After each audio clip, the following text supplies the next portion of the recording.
খলিফা হারুনুর রশিদ উনি কি করতো? সকালবেলা বের হয়ে যেতেন, মানুষের সাথে দেখা করতেন।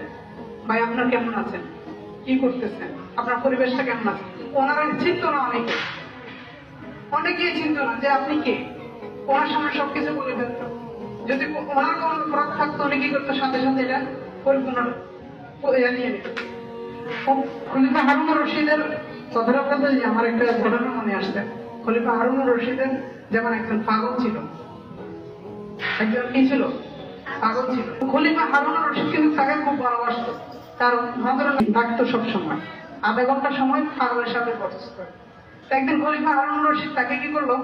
একটা লাঠি দিল। একটা লাঠি ওই পাগলের হাতে দিয়ে, বাগলুল দরবেশ আর কি তার নাম, তার হাতে দিয়ে বললো যে তুমি এই লাঠিটা তাকে দিবা যাকে তোমার ছেলে বড় হবে। তুমি এই লাঠিটা তাকে দিবা